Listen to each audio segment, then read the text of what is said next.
Hi guys, good evening. So today what we'll do, first of all, we'll see how you'll download the packet tracer, how you'll install it, how you'll start working on it. Then we'll come to basic commands of the router. And after the basic commands, we'll come to the concept ping ICMP and ARP. So first of all, let me show you how you will download the packet tracer and how you install it.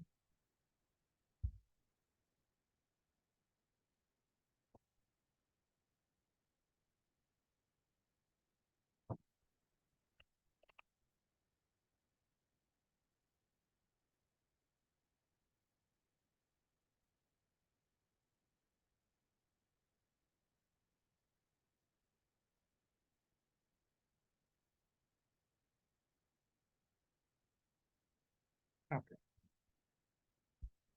Now here what we are going to do, here I already have a packet tracer already, right? So I'll remove it.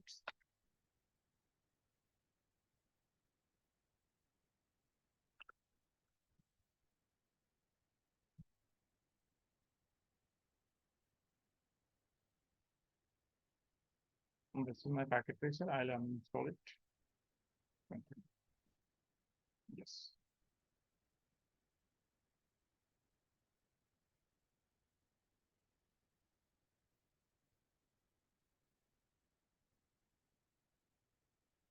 Removed. Now what you have to do, you have to open your browser and in your browser you'll type Cisco packet tracer.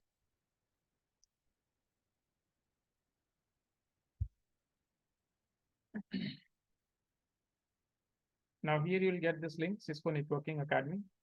Just go to this link. And here to download the packet tracer, you'll have to log in. Go to login and say login.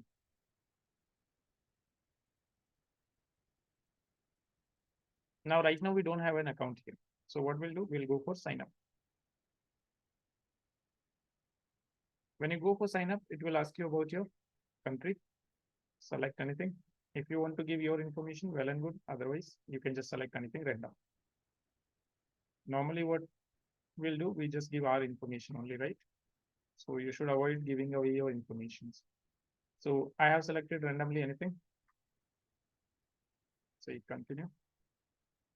Now it is asking my first name. So I'll just randomly type something and last name also same thing. Now email.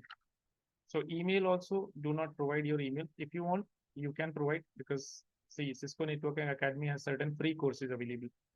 Okay, so you can provide your correct details and then you can have certifications. Free certifications from Cisco you can take. Okay, but again, in that scenario also you can just give your name correct and email. You can keep it like this only.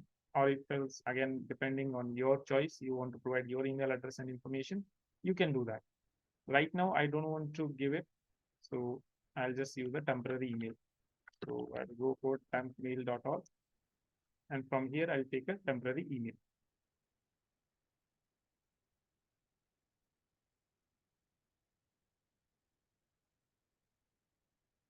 So they have created one email. So the first email, I'll just delete it because most probably I have already used it. So now they are generating a new email for me.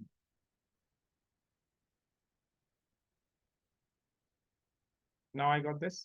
I'll copy this and go here. I'll paste the email here. Done. Now I have to give password. I'll select a random password here. Okay, you have to take care of, uppercase, lowercase, spiritual character, and at least 8 characters. Okay, those kind of requirements you need to know. Now what? I can save it in the browser because this is not my email. So even if it gets compromised, I don't worry. Correct. So let's see, I'll save it. Now they said that, okay, they have sent a confirmation email. So we have to confirm our email. So I'll go here in the temp mail and here I can find that, okay, we have an email. I'll click here and then here I get the link to activate my account. So this will activate my account.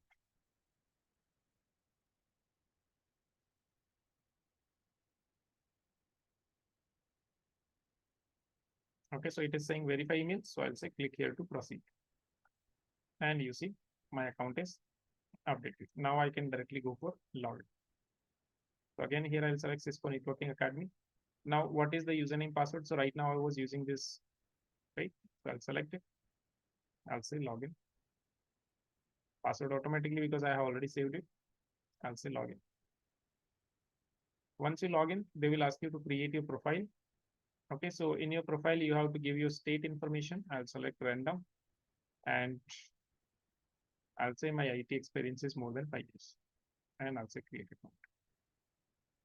Once your account is created, you will log in and in the resources, you will find the option to download packages. Okay. See, it is not like you can download only from Cisco only. There are third-party websites where packet tracer will be available, but we don't know that, that particular packet tracer is modified or not. Sometimes some people might inject some viruses and malwares. So that's why we always prefer official sources for downloads. Okay. So I'll go here resources and I'll go to download packet tracer. I'll scroll down. Okay. And see, now it is available for Windows, Ubuntu, macOS. So depending on what operating system you're using, you will select it. Right now I'm going with the Windows. So in Windows, I get two options, 64-bit or 32-bit. So depending on your system architecture, you can decide how you can check. You can just right click and go to properties. On your this PC, if you right click and go to properties, you'll find that, okay, what is the architecture of your system? 64-bit. So I'll go with the 64-bit. I'll click here and my download will start. Okay. So right now it is telling you like signed and this bracket has 1 because I have already downloaded it. It is getting downloaded again. But it's okay. It's not taking too much of time. So let it download.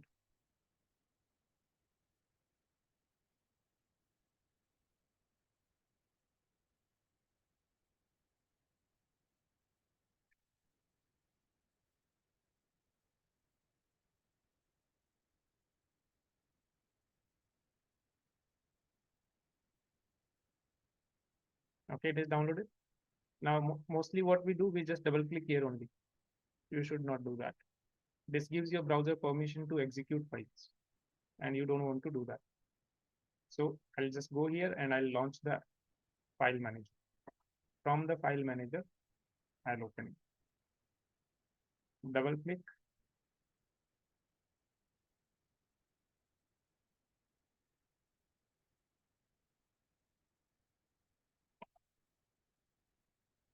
Say yes. I accept. Next, next, next. Install.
Okay, so it is giving me option to launch the packet tracer. I'll say finish and this will start my packet tracer.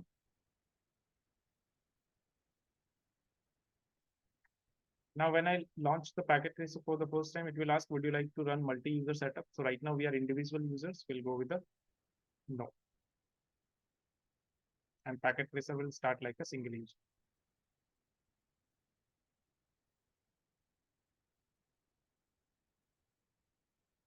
Okay, so first time when you will install it, it will ask you for login. So the same username and password, that means same email ID and password you will give, and you will be able to log in. Okay, so right now this is my packet tracer screen. And in this screen, you can see the size of my routers and everything is very small.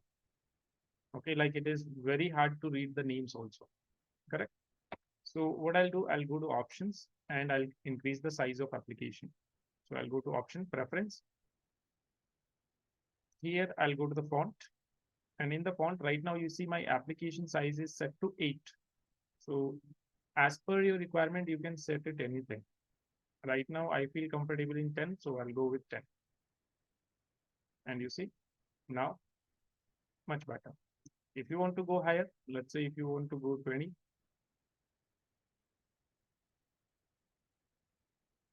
okay. But now we don't have very much space for making the topologies. So I'll not go like this. I'll just go with, let's say, okay, 11 is fine or 10 is fine. 10 is fine. Okay. This is clear. Now this white place is what? This is our workspace. This is where we'll be creating our topologies. Okay. Now to create the topologies, we will need routers, switches, firewalls, or PCs, right? So all your networking devices will be available here, and here below in here, it will show you the names. See, what is this? These are network devices. These are end devices. Okay, so right now, let's say, first of all, I want to talk about network devices. I'll click on the network device, and below here, I'll find routers, switches, hub, wireless, security, and WAN. All the different kinds of devices I'll find. If I click on router, then here I'll see the different ranges of routers, different series of routers. You can use the any of them you can use. Okay, commands and everything will remain same everywhere. Okay, so you can use this latest 4331 also, that is your choice. I will be going with the 29 lava. Okay, now if I want to take a router in my topology, I'll select the router. I'll click in my workspace. I'll get one router. This is one way. Second way, I'll drag and drop. This is also I can do. But if I have multiple devices, if I want to take multiple devices, then what I have to do, multiple times I have to drag and drop or click. I don't want to do that. So what I'll do, I'll press the control key of my keyboard. I'll select the device, leave the key. Okay, and after that, just keep on clicking here. See. Once you are done, make sure to press the escape key. Okay, otherwise see your cursor right now. And if I press escape, now it is back. So now I can, drag and drop these devices here and there. But if it was same like that, then it would create router after router. It would bring new routers. Okay. Now, if you want to delete any of these routers, you have this delete key here. Or directly from your keyboard itself, you can press the delete key. Okay, once you press, your cursor changes to delete mode. And now, whatever the device you want to delete.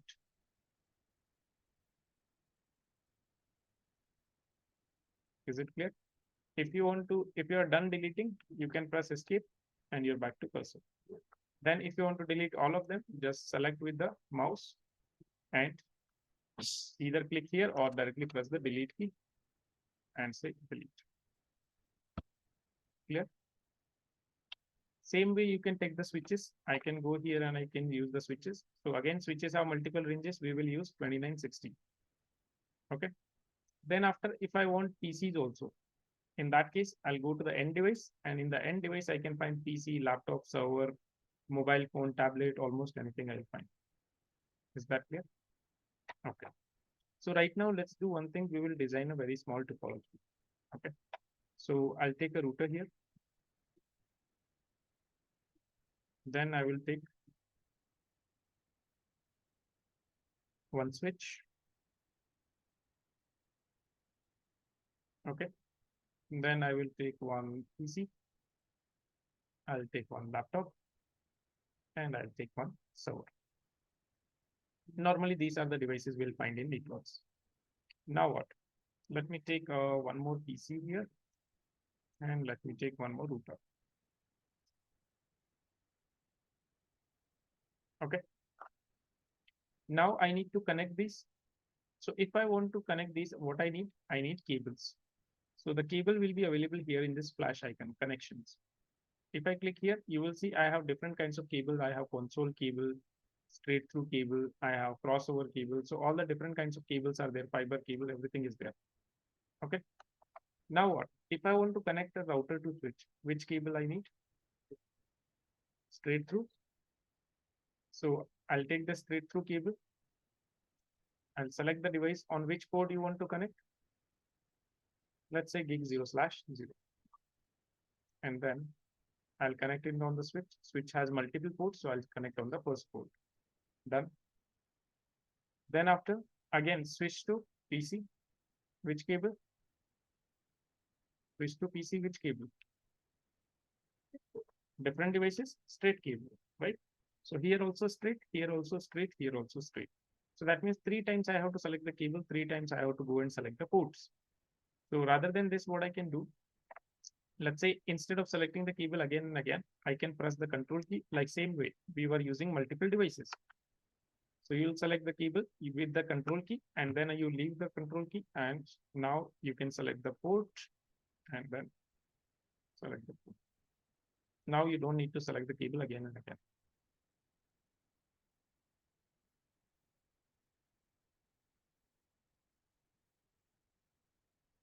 Router and router, which cable? Crossover. So here I cannot use the straight through cable. I have to press escape. Then I will select same with the control key. I'll select crossover.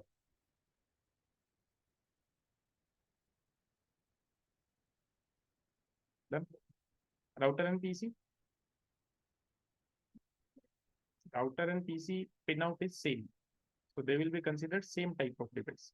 That means crossover, because the connector pins arrangement is same in PC and router. Okay.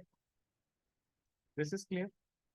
Now here manually I had to select the cable. Manually I had to select the port also. Everything I had to select manually. If you don't want to select manually, in packet tracer, we get an option for auto cable. This auto cable will do what? It will automatically select your type of cable, and it will automatically select the port also on which port you want to connect. So right now, are you able to see on which port which cable is connected? No, we are not able to see. So you can go to options, you can go to preference. In the preference, you will find this option, always show port label. So just check this box. And once you check this box, now you can see all your port information is also there. But now, this is kind of getting messy, see, two different names are there. So I want to see the name of the device. I don't want to see what is the model of the device, because model is not relevant. Irrespective of model, all your comments and everything will remain same. So I don't want to see model. I just want to see name. So again, options, preference, and I'll say I don't want to see the model name label. And now it looks much better. Okay. Now, if you want to change the name of any device, you can just select the name and you can type whatever you want to give the name. Okay. So like I was telling you that when you are manually connecting the cable, that means you have to manually select the cable. But in packet tracer, we get an option for auto cable. So what I'll do, I'll remove all these cables here.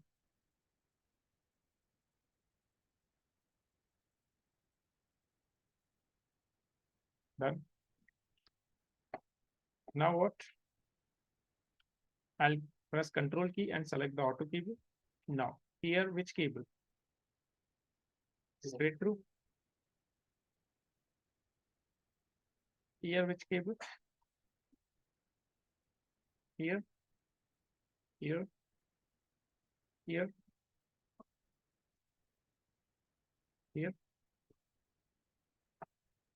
So this will automatically select. Is that clear? Then once you're done, you always press escape.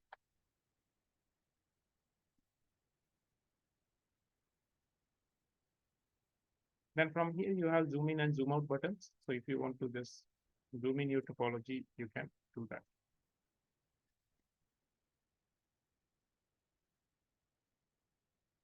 Okay. So now, let me just design this topology again.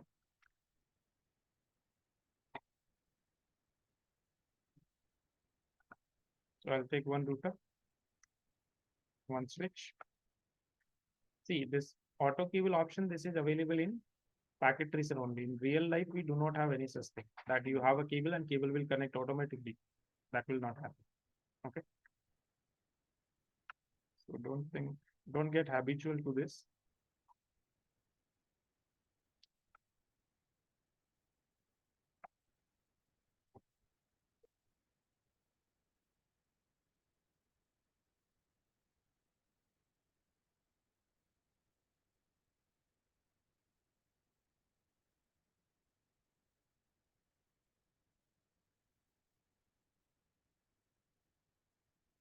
Now, if I want to change the name, let's say router name, I can change to R1. This is PC0. I can just call it PC. This is laptop. This is server, and this is switch. Okay. Now, let's say I want to use a network here, something like 10.1.1.0/24. This is the network I want to use. So on router, I want to assign the IP address 10.1.1.1. On PC, I want to assign an IP address 10.1.1.10, 20, and 30.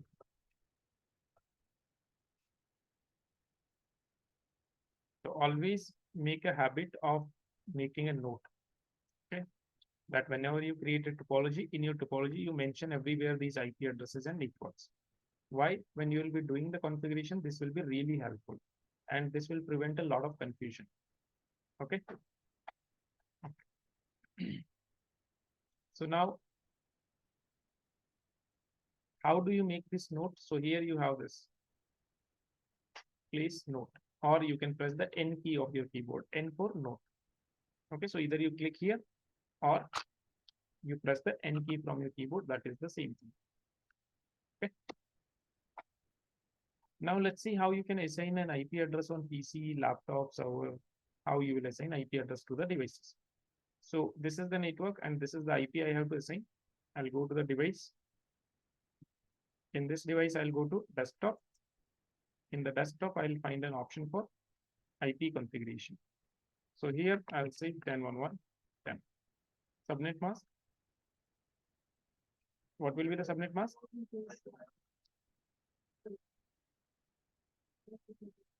Correct. On laptop. Same way, desktop IP configuration, because a computer and laptop are not really much different.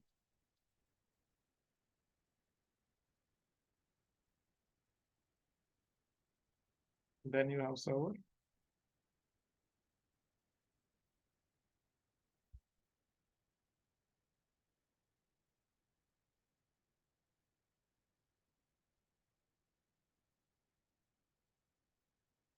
Okay. Then router, I have to assign the IP address with.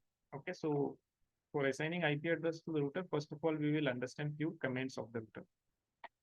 Okay. So as soon as you start the router, what is the first mode you will see? Now you see here the size is very small. The text size not even visible. So what you can do here, you can go to options, preference. Here we get an option to change the font. In the font, you can see, like, first of all, if you want to change the colors. So text color is right now, it is set to green. And let's say I don't want to set it green, I want to set it white. You can set as per your choice. iOS background, so I prefer black background. You can select whatever your choice is. Then in the CLI, what should be the size? Right now it is, let's say I'll set it to 40.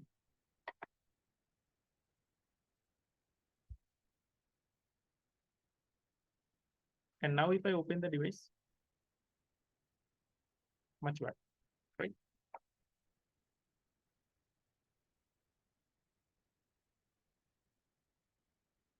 Now when your router starts, the first thing you will see is what? System configuration dialog. So what is the system configuration dialog? This is, let's say you have purchased a fresh router. So in the fresh router, by default, there will be no configuration.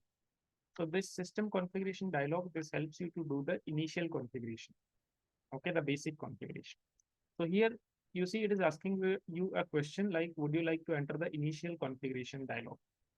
Okay, do you want to configure it? So in this way, what will happen here? What will happen? If you say yes here, your router will ask you questions that, okay, enter the name of the router, enter this password, enter that password, enter the IP address, this and that. So that means your router will keep on asking you questions. You will keep on answering the questions, but there will be no comments. Okay. So in most cases, when we will be working, we will always say here no. But since you are going the first time, we'll see what happens when you say yes. Okay. So I'll say yes. It says, would you like to enter the basic management setup? I'll say okay. Now, first question, enter the host name. Let's say I gave a name something like router R1. Second question, enable secret. Now, what is the enable secret? So this is a password that is used to protect your access to the privilege mode. Okay, let's say I gave 123. Next is enable password. Now, this is also password used to prevent the privilege mode only. Let's say 456. Next password. So like that, it will keep on asking you question after question.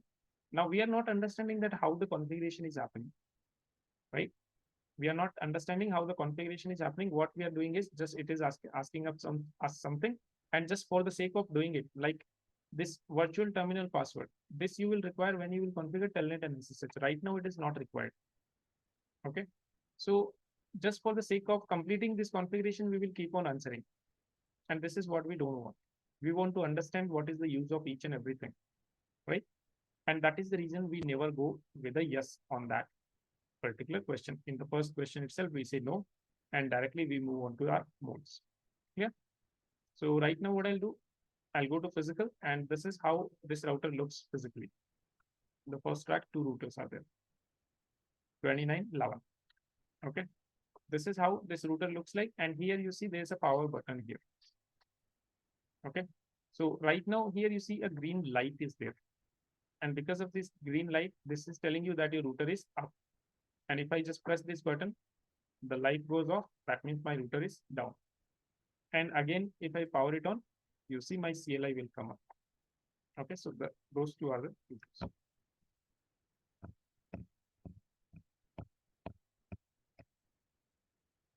Again, it is asking us system configuration dialog. So why it is asking us about this? Because in the NVRAM, there is no configuration. In the NVRAM, we store startup configuration. So if in your startup configuration, there is no configuration available, it will ask you. If you have configuration, it will not ask. Clear? So here we will say what? No. Which mode? User execution mode. I said limited to very few comments. You can check. I give question mark. And if I give question mark, you can see all those 10, 15 comments. And here, if I want to check the running configuration, that okay, what is the configuration running in my router? Don't have access to it. So even we cannot use it for monitoring and troubleshooting. We can just use it for testing, like trace route you can perform, telnet access, SSH access. These things you can do from here. You can ping from here, but you cannot just check the configuration, do the configuration. Those things you cannot do. Okay. Now in this mode, we don't have very much access, so we almost never use it. Directly we move on to the privilege mode. Now in the privilege mode, if I want to go, what will be the command? Enable. So I'll give here enable command, and you will see my prompt changes. So right now where I am in the privilege mode, and I said that whatever the commands are there in your user execution mode, same commands are available in the privilege mode also. But other than these, we have access to extra commands, right? So see here, these are barely 10, 15 commands. Now here, if I give question mark, these are all the comments, and still it says what? More comments are available. So if I press enter, it will scroll one by one, line by line. And if I press space, it will scroll page by page. Okay. So now you can see the number of comments are much more than your user execution mode. And whatever the comments you are having here, trace route, terminal, telnet, SSH, okay. All those comments, trace route, terminal, telnet, SSH, show, all those comments, ping, everything is there. Is that clear? Okay. Now in privilege mode, you can use certain commands. But before that, if I want to go to the global configuration mode, what is the command? I have to say configure terminal. Do you see my prompt? Correct. And if I want to go to interface configuration mode, so here I can check that on my router, which interface I have connected. Gig 0/0.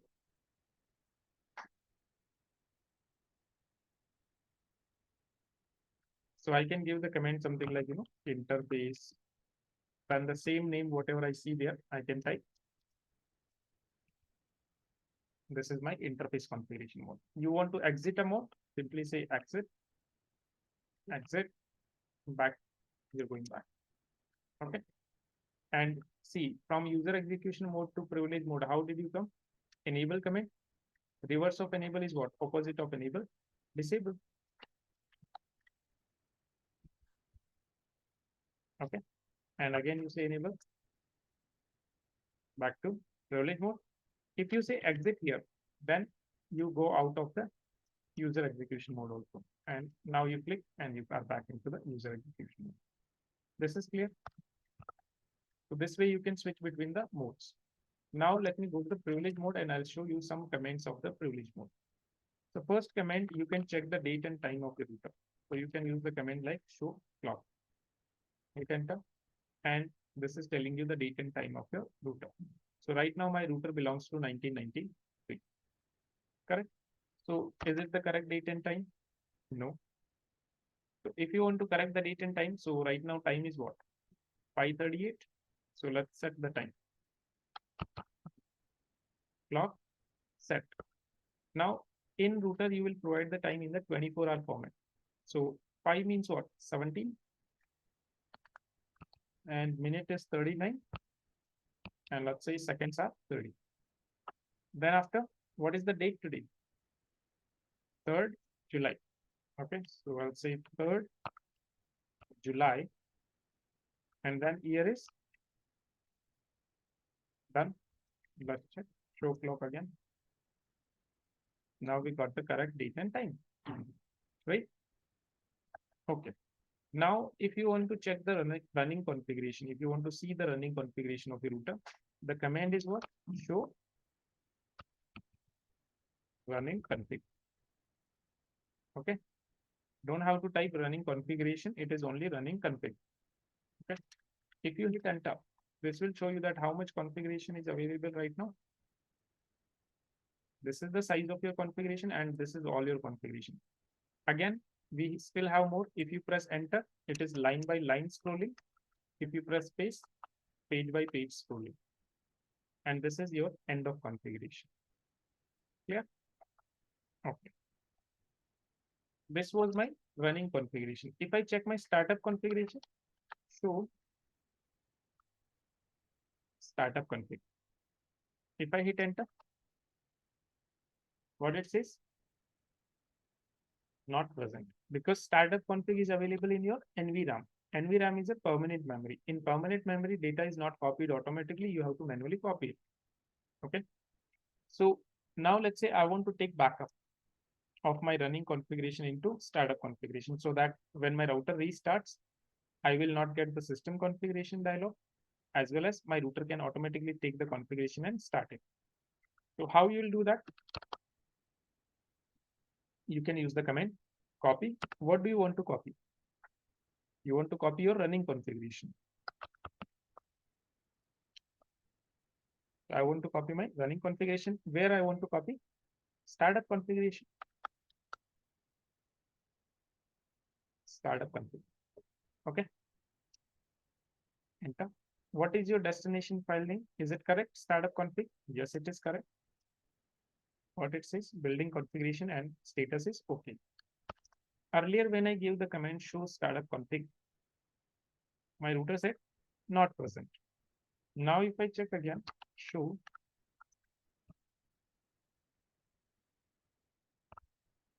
startup config. Do you see how much configuration is there? Same configuration. And again, enter or space. Okay. This is clear. Now, since I have some configuration in my NVRAM, I should not see the system configuration dialog when my router restarts, right? Earlier, when I started my router, I was able to see the system configuration dialog. Yes or no, it was asking. So the same thing now it will not ask. Why? Because we do have configuration in the environment.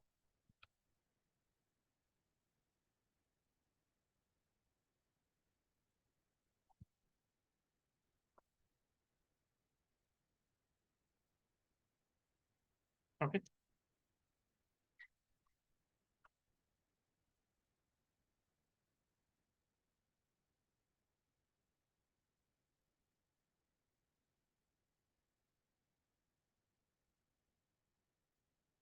Okay.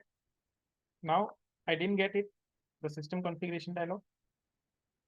Directly I came into user application mode. Why? Because I was having what? Startup configuration. Because this configuration was there. Now let's say I don't want this configuration. My startup configuration, I don't need it. So what I can say, erase startup config. I can say erase startup config. What it is asking, see what I'm trying to erase and what it is saying. I didn't mention NVRAM anywhere. I didn't mention NVRAM anywhere. But why it is telling NVRAM? Because startup configuration is there where in the NVRAM only. So do you want to confirm? I'll say yes, I confirm. And see, instead of saying erasing your startup config, what it says? NVRAM is complete. Okay. And now I don't have the configuration in the NVRAM. So if I go and restart my router, power off, power on, and start it. So you'll see that I don't have any configuration.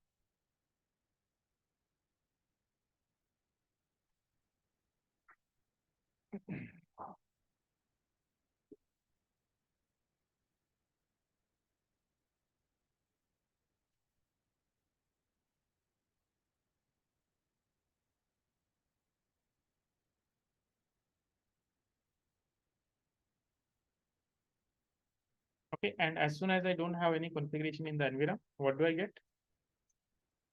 System configuration dialog. This is clear.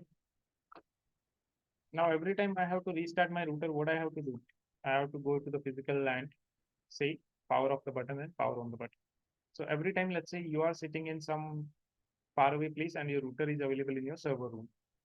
Okay, and you have to restart it. Now you'll go to the server room, power off and power on. Not a good idea. So what you can do from here, you can use the reload command. The reload command will restart your device. Okay.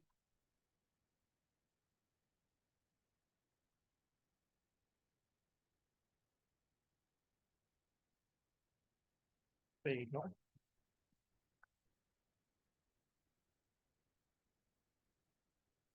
Now what? See, if I want to see, like if I want to copy my running configuration into startup configuration, one command we just saw that you can use the copy running configuration to startup configuration. This is the command we can use. But every time typing in that big command, not a good idea again. So what we can do, we can use the command write. This command does the same thing. This command will do the same thing. It will copy your RAM contents into NVRAM. So right now, if you check, show startup config, what it says, not present.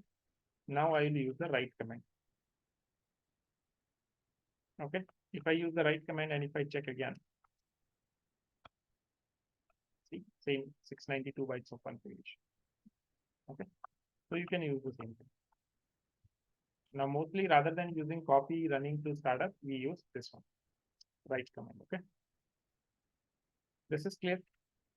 So this was your privilege mode. Now these are few basic comments. I'm not telling you all the comments right now. Why? Because later on, all the comments one by one, according to topic, we will understand. So that it will not look like a burden of comments you have to remember. Okay, so as per topic, you will understand the comment, you will be able to relate them. Okay. So these are few comments you can use in your day-to-day task in your router in the privilege mode. Now let's go to the global configuration.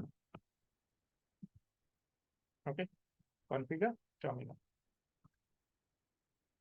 Now here, first thing we can do is we can change the name of router.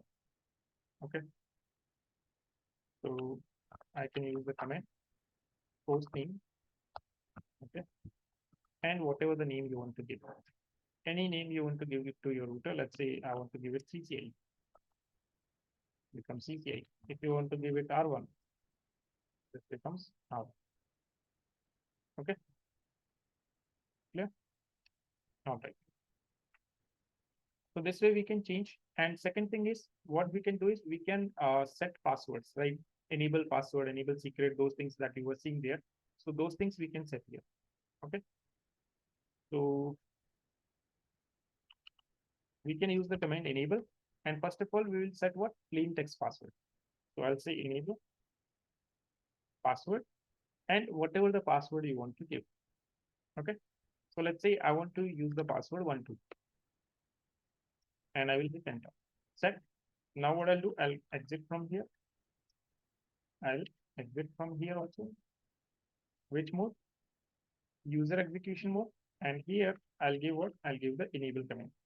If I give the enable command, see what it is asking me now. Now it is asking me password rather than directly jumping into the privilege mode. If I know the password, then I'll get the access. If I don't know the password, I will not get the access, right? So let me use the enable command. And here I have to give the password. So let's say password I know, and I'll give it 123, and I'll get the access. But there is a problem with this password. What is the problem? If I say show running config, if I'm checking my running configuration, it is very clearly visible. So either let's say you are checking your running configuration, somebody is standing behind you, they will easily be able to see, right? They will easily be able to see what is the password you have set on the router. They can take access anytime, they can do anything. Okay, because in a user execution mode, they cannot do anything. But if once they are in the privilege mode, after that, they can do anything. Is that clear? So there is a problem with this, that this password is what? Clear text. This password is clear text. So what we can do, we can try to encrypt it. Okay, so I can use a command service password encryption. Now what this command will do, this will encrypt all my plain text passwords.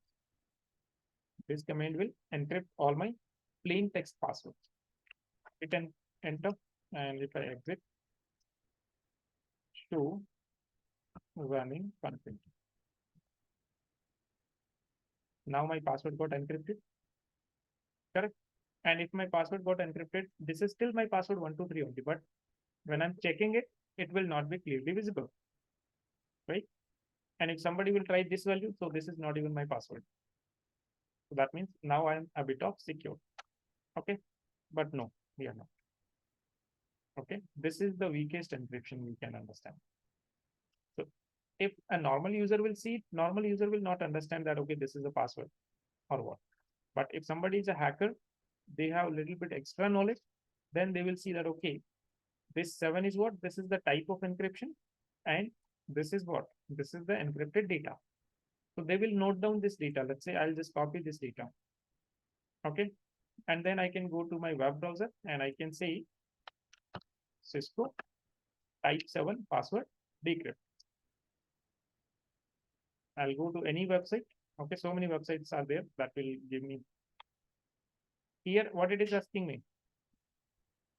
Let's give here the encrypted password. This is my encrypted password. I'll say submit and they'll do the mapping. Then no use of having these passwords, right? So for this reason, we have the second type of password, which is secret password. Now, secret means what? Confidential, not shared with everybody. Okay. So what you'll do, you'll go to the global configuration mode and you'll say enable secret. Instead of enable password, we will use enable secret. And here you will give, let's say, password is 456. Okay. Hit enter. Now, if I exit from here and if I say show running config, so I have both the password, enable secret also, enable password also. And this time, this is not encrypted. This is not encryption. Here, they are using hashing. Okay, in cryptography, we have two things. One is encryption and second one is hashing.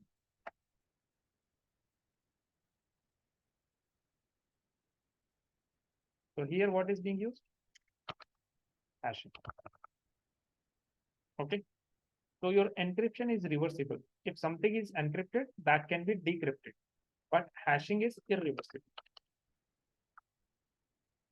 That means you cannot reverse engineer a hash value. You cannot reverse engineer a hash value. If you have the hash value, you cannot get the password. Okay. So here, this is a hash value. This is clear. All right. Now I have both the things, enable secret also, enable password also. Both things are protecting my privilege mode on. So that means if I'm going from user execution mode to privilege mode, now what should I give here? 1, 2, 3.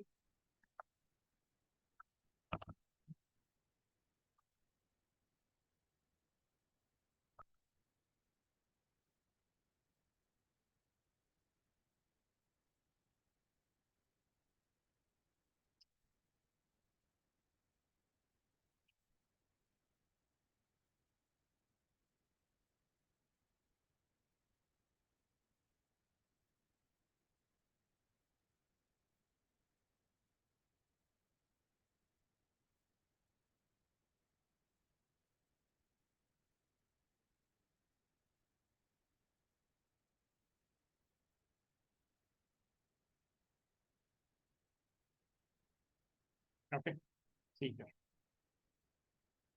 Sometimes students say that, okay, we don't know what you type because the password is not visible, right? Okay, so first of all, I'll give 1, 2, 3. Let's see. No access. Try again. 1, 2, 3. No access. What about 4, 5, 6? Got it? Means what? What did you get here? What did you understand from this?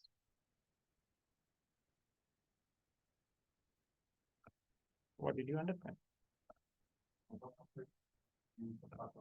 Hmm? Doesn't matter. No, you don't have to enter both the password. So I gave 1, 2, 3, right? I was not getting the access. If you have both the passwords set on your router, enable password as well as enable secret, your router will prefer more secure password. Which one is more secure? Secret. So your router will use only enable secret. Is that clear?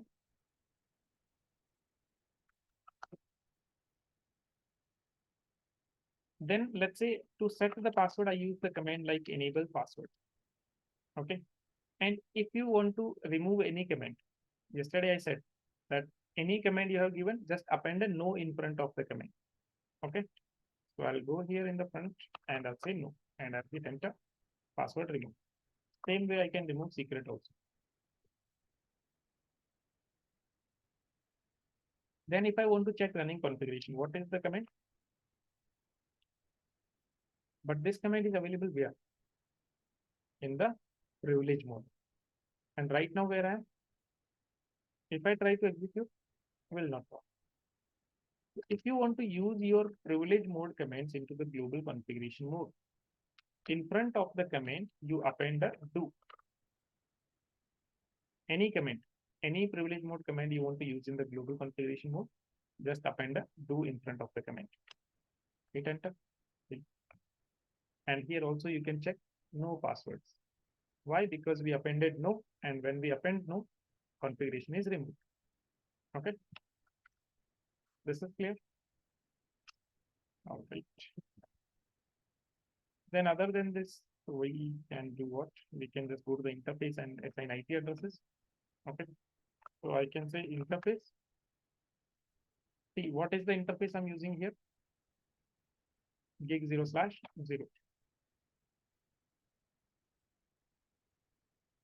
So I can say here interface, same name, gig 0/0. Spelling mistake is there.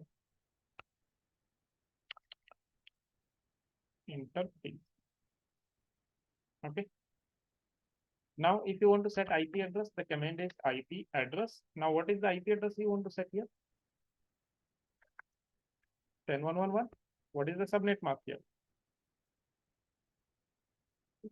Right. Now, like I said, router interface by default in the down state. Why? Because the shutdown command is there by default. What command is there? Shutdown. So what I have to do? I have to append a no here. Okay. So what I'll do? I'll say no shutdown. And you see my interface says what? Interface gigabit Ethernet 00 came up. And here also you can see the color change to green. So this way I can set the IP addresses. Clear? Okay.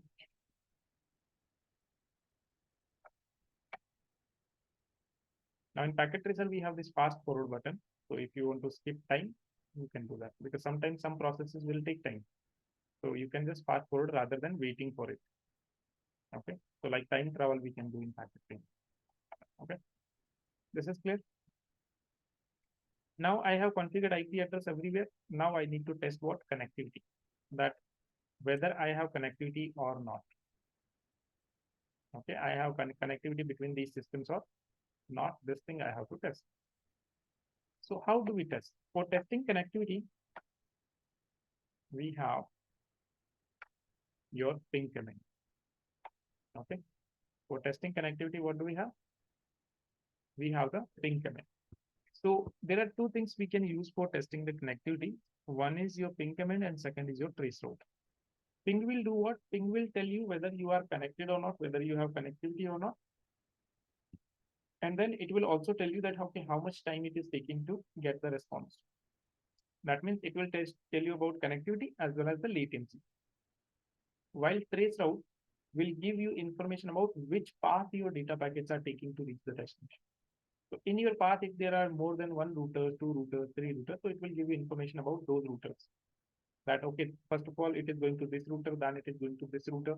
Okay, like this, it will give you till the destination. Okay.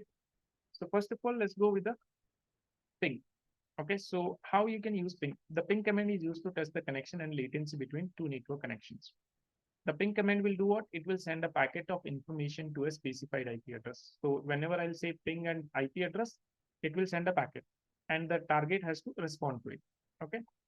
And then once your ping will send a packet of information, it will measure the time it takes to get a response. That in how much time I'm getting the response. So that duration will be known as what? Latency. Okay. And your ping as well as your trace route both works on protocol that is ICMP.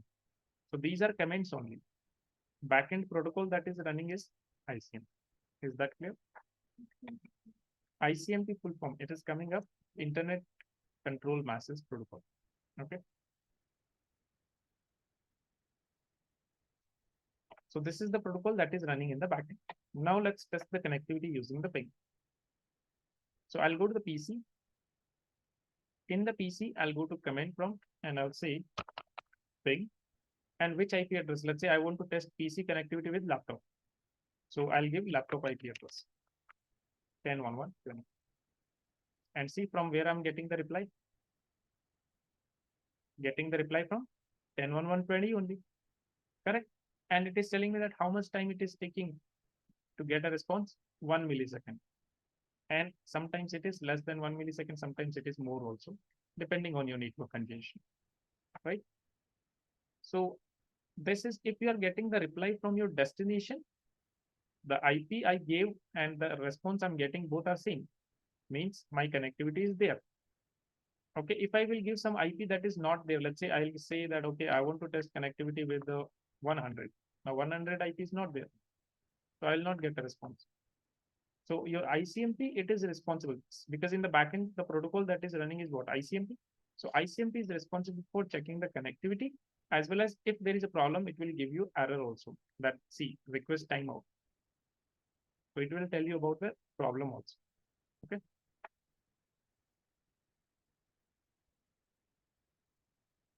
This is clear. All right. So this is how we can use the ping. In the backend, which protocol is working? ICMP. Okay. Now trace route. So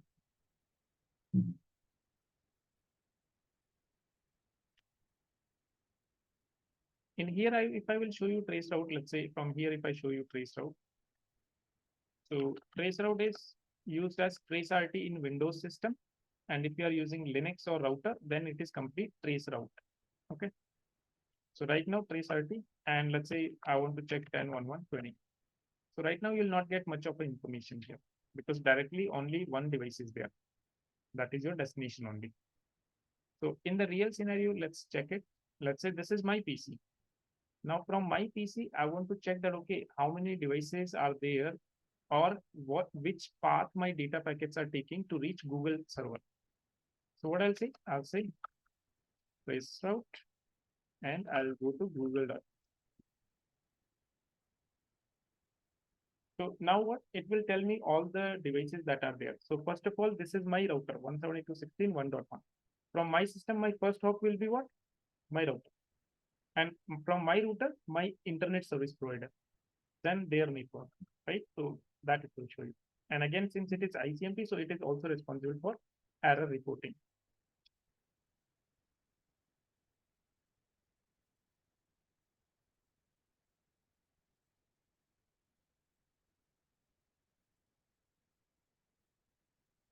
This is clear. So it will take some time. Allow it to take. Till then, let's go with the protocol that is ICMP, that is running in the backend of these two. So ICMP stands for Internet Control Masses Protocol. Okay, so your ICMP is a network layer protocol and it is used by the network device to diagnose network communication issues, as well as ICMP is mainly used to determine whether or not your data packets are reaching the destination in a timely manner. That means other than testing the connectivity, it is also checking the time, that how much time it is taking to get a response. Okay. Commonly, your ICMP protocol is used on network devices like routers, your PCs, your servers, everywhere it is used. And ICMP is crucial for error reporting as well as testing the connectivity. Okay. So in ICMP, what happens? See, this is how your ICMP packet looks like. You have source MAC, destination MAC information, source IP, destination IP information. Then you have the type field. So this type is what? Message type. In ICMP, like I said, request will be there, response will be there. But how will you come to know that, okay, message is a request message or response message? So we will look at the type field. So in the type field, if the type is 8, it is what? Echo request. If the type is 0, it is echo reply. Okay, and then we have protocol number. So the protocol number for your ICMP is what? 1. So now we will capture the packets, and you can see here our trace route is complete and it has given me IP address of all the devices in between. Clear?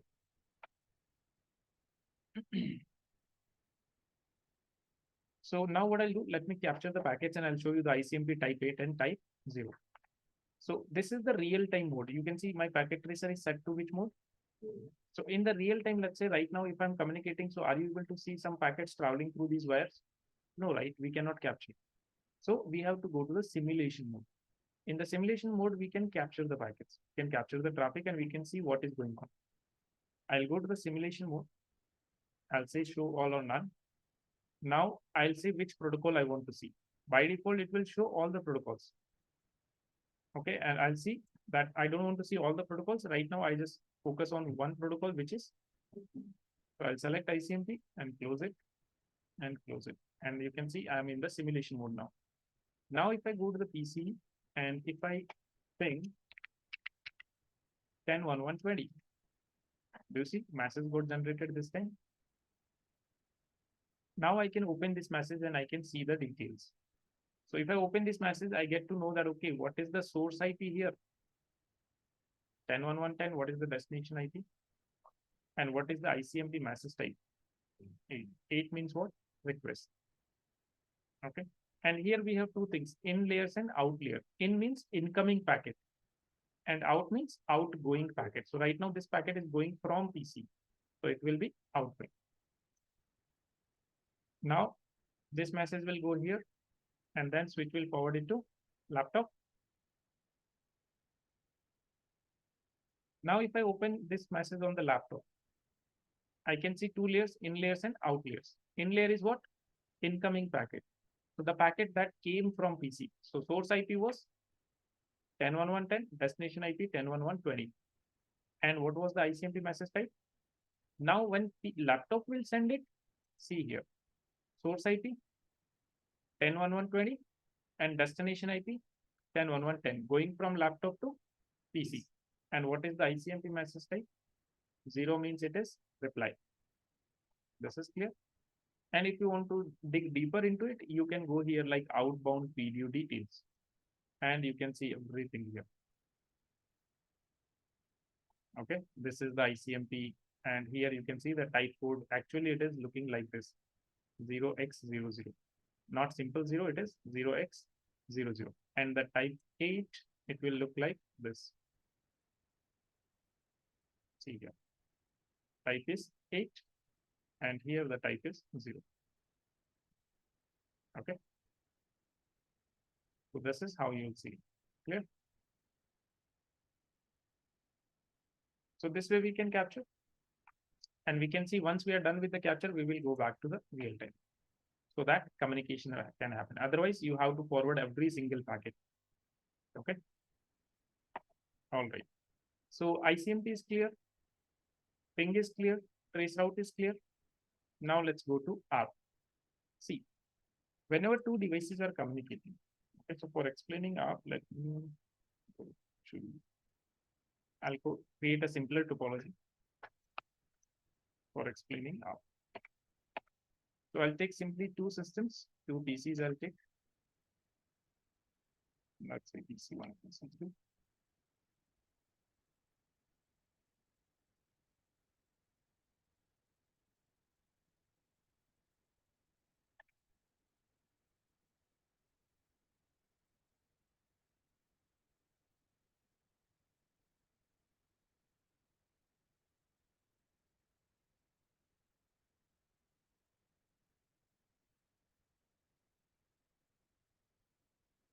So let's say again, same thing I'll use here, 10.11.0/8, let's say, default I will use this time.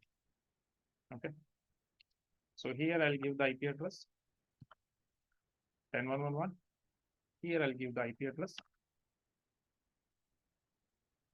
10.1.1.2.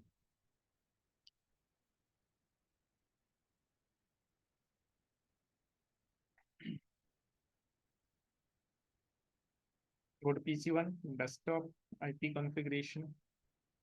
Here I will assign the IP address 10.1.1.1. Subnet mask is already default. Here I'll assign IP address 10.1.1.2.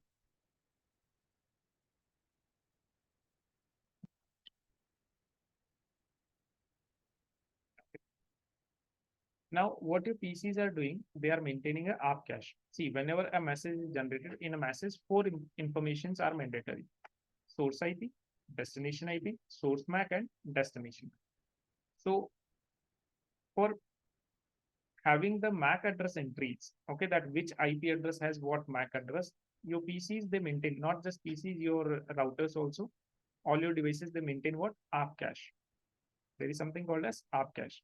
So in the ARP cache, there is an entry that, okay, what IP address has what MAC address. Okay. So now what will happen? That whenever you go on PC1 and you say ping PC2, okay, let's say you went on PC1.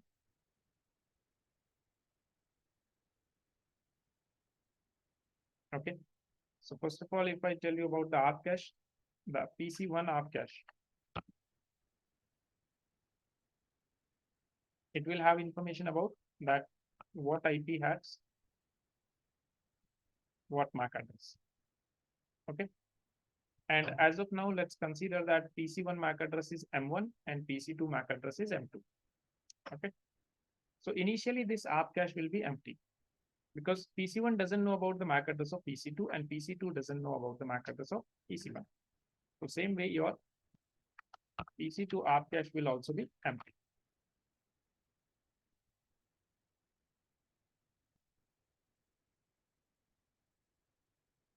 Okay. It will be empty by default. Now what? When you go on PC1 and let's say you give a command here that ping 10.1.1.2, you gave a command like this. So what your PC will do? Your PC will generate the first message. The first message will be ICMP, and since it is a request message, so let's call it as ICMP echo request. Then what? It will mention source IP. So PC1 already knows its own IP, 10.1.1.1. Destination IP you have provided in the command 10.1.1.2. Source MAC address. So PC1 knows its own MAC address M1. Destination MAC address, it will check in the ARP cache that do I have any entry for this? No. That means this thing is missing. I don't have this information. And without this information, I cannot have communication because these 4 fields are mandatory. Okay. So now what? Now it will generate a new message. Okay. Your PC will generate, it will hold this ICMP packet, and in place of this ICMP, it will generate what?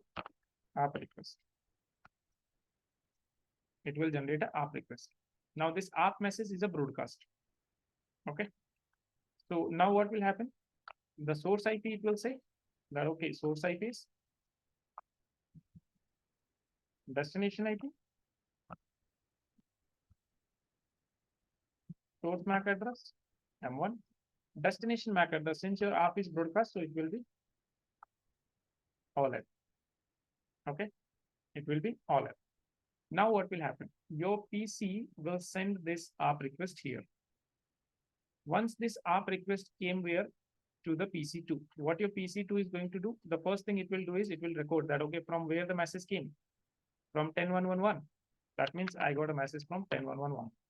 And what is the MAC address in there? M1. So it will record this MAC address. Then it will check, okay, for whom it is going? 10.1.1.2. That means it is for me. And somebody is asking me what? About my MAC address. So your PC2 will generate a ARP response. It will generate what?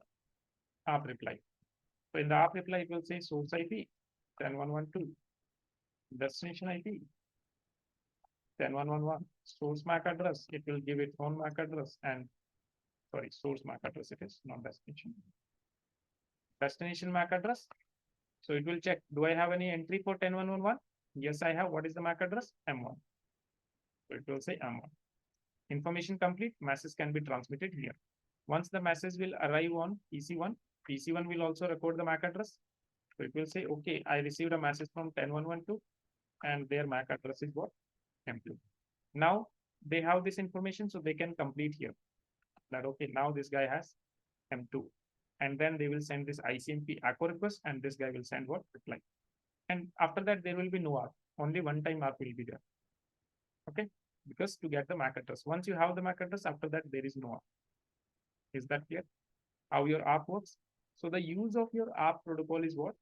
To resolve the MAC address for a known IP address. You know the IP address, you don't know the MAC address. So for a known IP address, if you want to get the MAC address, then your ARP protocol will be used, address resolution protocol. Is that clear? Online people? Yes, sir. Okay. So now let me clear it all and I'll show you practically with the packet capture. So did we already assign the IP addresses?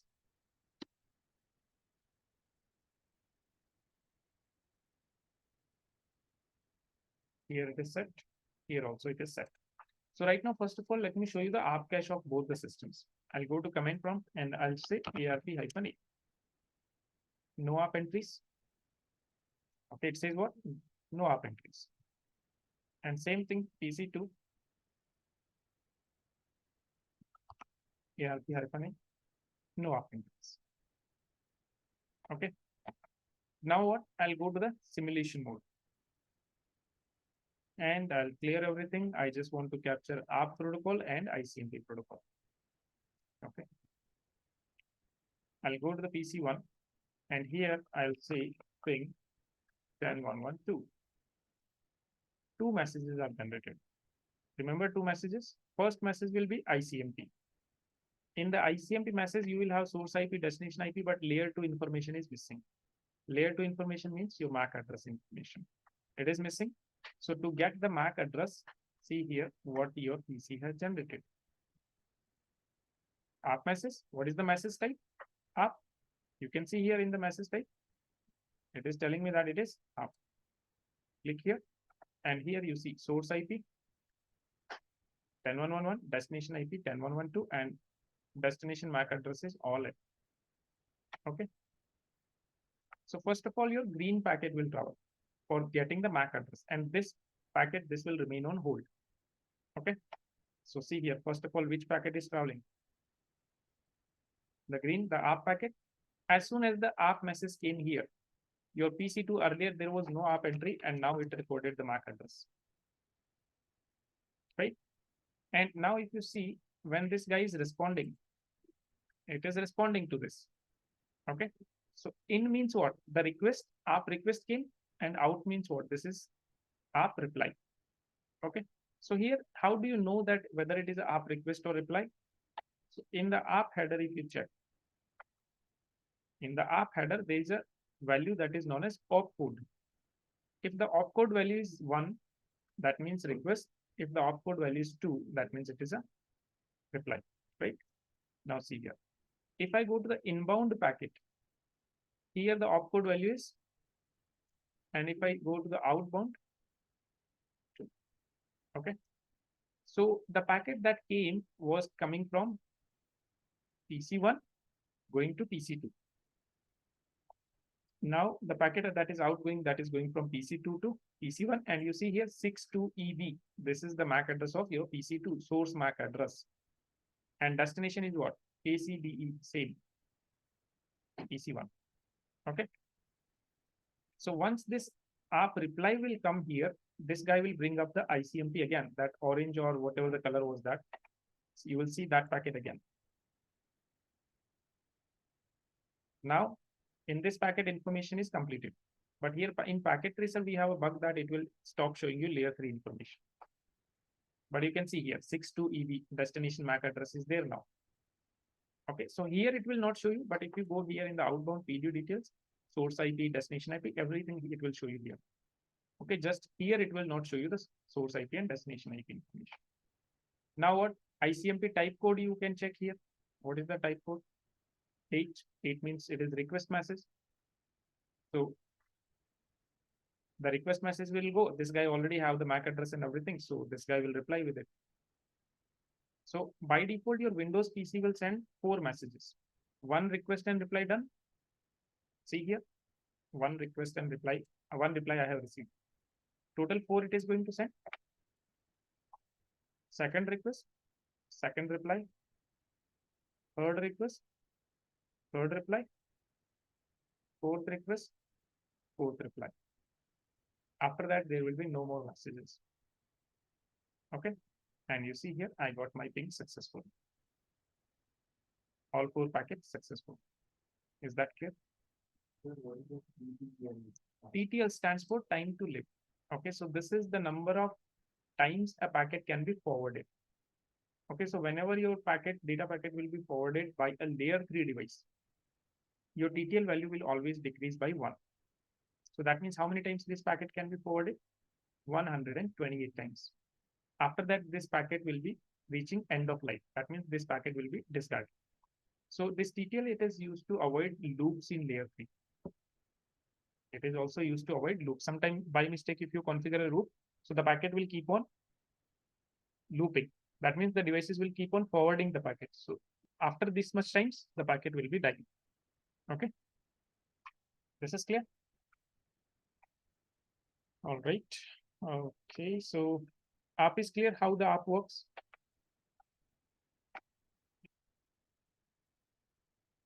So this was about the ARP, that your ARP is what? Address resolution protocol is a communication protocol used to discover the data link layer address, MAC address, associated with the internet layer or layer 3, which is IP address. So used to resolve MAC address for a known IP address. Okay. Now, ARP is a request response or request reply protocol in which one device will send a request to another device asking for some information, asking for basically MAC address, to which the other device will reply with the required information. So PC1 was asking PC2 about MAC address, PC2 gave its own MAC address. It is a message exchange pattern, and your ARP packets, they are encapsulated by the link layer. Okay, so above ARP, there will be your data link layer header, Ethernet header. Okay, and because of that, your ARP protocol, it is known as layer 2 protocol. It is known as layer 2 protocol. And since it is a broadcast message, ARP is a broadcast, ARP request is a broadcast message. So router cannot forward it from one interface to another interface, right? So it will remain in a particular network only. And that is why ARP packets are encapsulated by the link layer and are distributed only in a particular network, cannot go out of the network. As a result, ARP is said to be a link layer or layer 2 protocol. Clear? So this is about ARP. Now your ARP, we have 5 types. Okay. We have 5 types of ARP.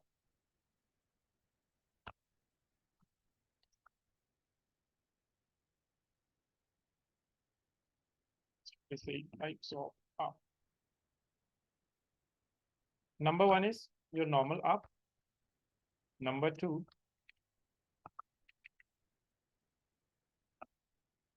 is your reverse ARP. Okay, let me just give it in public.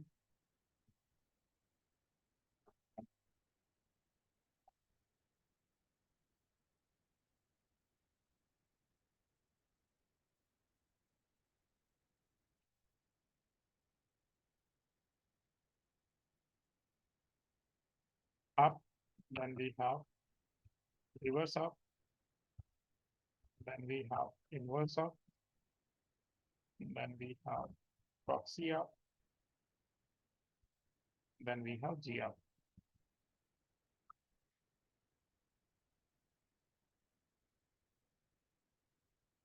Okay. So this ARP, it is used to resolve MAC address for a known IP address. Okay. And these two protocols, the reverse ARP and inverse ARP, these were doing the reverse thing. That means you have the MAC address and you need the IP address. You have the MAC address, but you don't have the IP address. So these were helping you to get the IP address. But now these are not used. Why? Because see, if you have the MAC address and you want to get the IP address, right now we are using DHCP protocol. That is automatically providing us the IP addresses. So here, these two protocols, these are something that we are not using right now. Okay, your reverse ARP, this has been replaced by your DHCP protocol. And okay. And your reverse ARP, it was being used in the frame relay network. This was an older technology. Frame relay technology was there, in which your reverse ARP or inverse ARP was being used. But now your frame relay technology has also been replaced by MPLS technology, newer technology. So again, inverse ARP is not useful right now. Okay. Then we have proxy ARP. So proxy ARP, this we will discuss tomorrow. Okay, because it will take some time to understand. It is a tricky concept. And GRP. GRP stands for gracious ARP.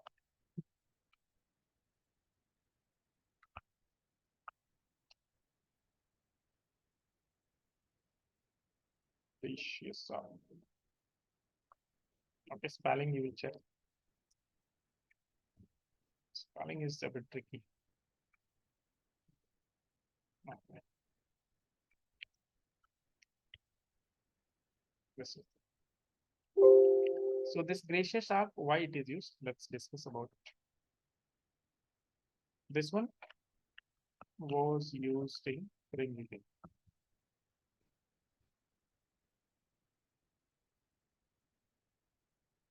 Which are replaced by this. Okay.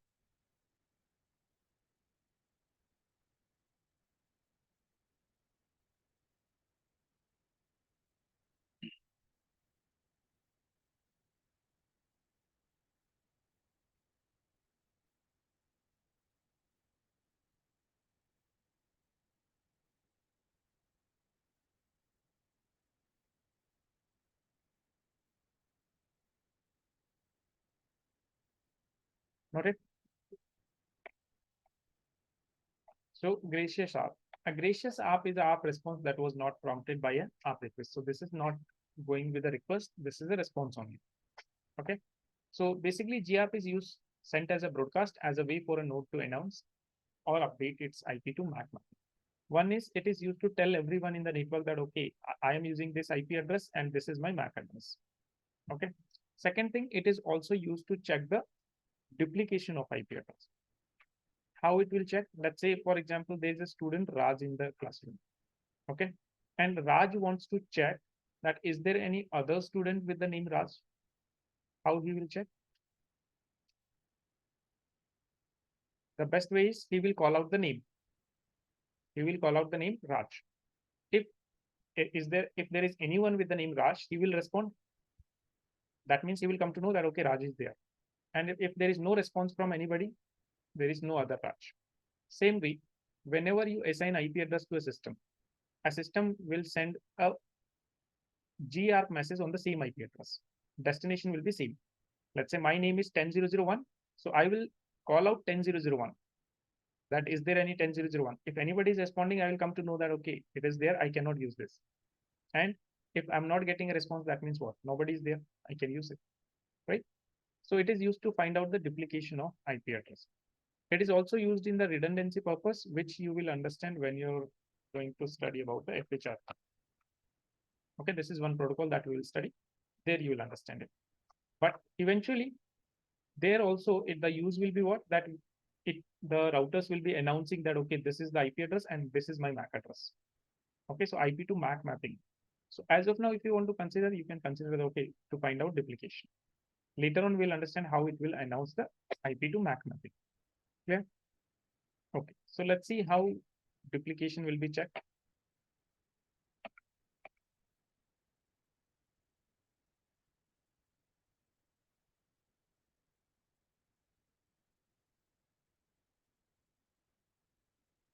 Right now on PC2, what is the IP address I have set? 10112. Let me try to set 10111 and let's see what happens. Okay, I'll try to assign here 10111. Done. I'll hit enter. What my system says. How it came to know. Came to know using the GR. Okay, so what I'll do, I'll go here in the simulation mode. This time I don't need ICMP, I'll just capture ARP only. Okay. 10111. See here. Message got generated. What type of message? ARP. What kind of ARP it is? Gracious ARP. What is the source IP? What is the destination IP? Calling out the same name, right? So if anybody will respond, okay, so this guy is already using it. So what he'll do, when he will receive the message, he will drop this request and he will say, no, you cannot use it. I'm already using this. So this guy will also send a GR only. See here. This guy will say that, okay, I am using this address, you cannot use it. And once this message will come here, this guy will come to know that, okay, somebody is already using it. And he will discard it, that I cannot accept this address. So this is how your GARP works, and it checks for the duplication of addresses. Clear? Any doubt? Online people?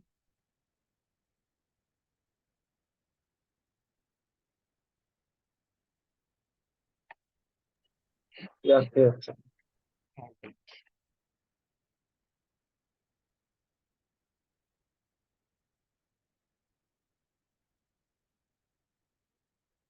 Now one task I have given you for tomorrow, for what is it? Just now I gave a task. No, yesterday. Today I didn't give. Okay. Yesterday I gave port number, protocol number. Check. What is port number? What is protocol number?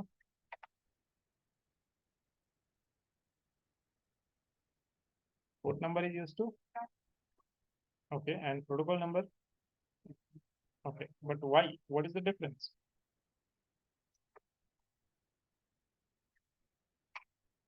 What is the difference? What is the difference between port number and protocol number? Hmm? No, those are interfaces we call, we don't call them port. The physical openings, we call them interface. In router, we gave command interface. I didn't give the command port. Okay.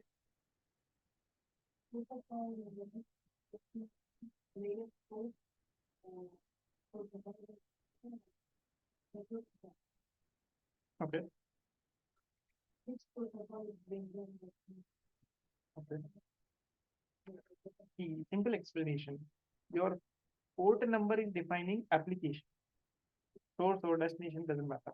It is defining some sort of application. And protocol number is defining a protocol only.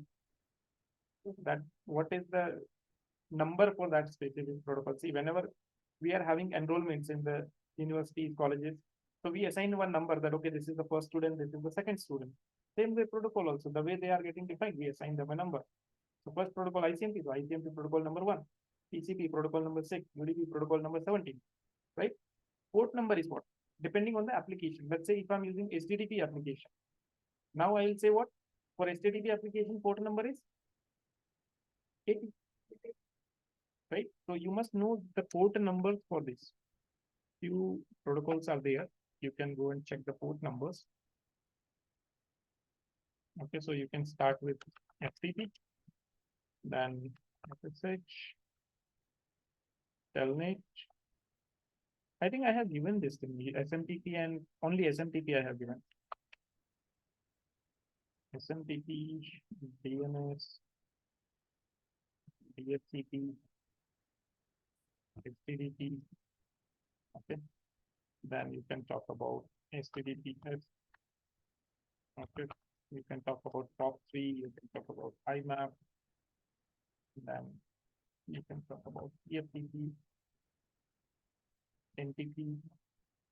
These are some of the common port numbers that are asked in the interviews. SNMP. So what do you have to check? Port number for all these things. You have to check port number and protocol number. Okay, you have to check about port number and protocol number.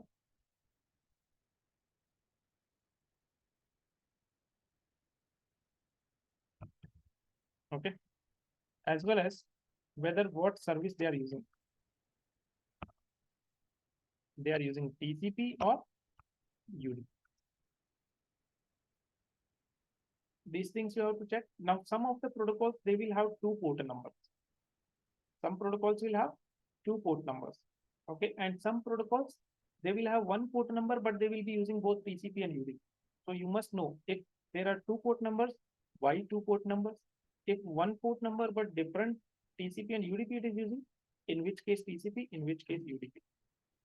Okay, these kind of questions will be asked in the interview. And especially DNS is asked. Especially DNS. Very important protocol as per interview perspective. Your DNS, your TCP, these are very important protocols as per interview perspective. This is clear. So today you guys check this. Tomorrow we'll start with the proxy ARP. Then we'll see about default gateway and telnet and SSH configurations. Okay. So you guys have not gone to the lab, right? So today is Wednesday. Friday we will go to the lab. Okay.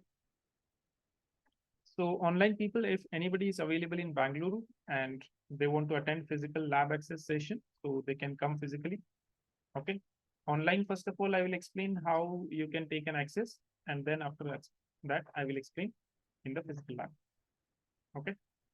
So on Friday, if you are willing to come, then you can come to around like 1 hour session. We'll have 5 to 6, and after that 6 to 7, we will go to the lab. Clear? All right.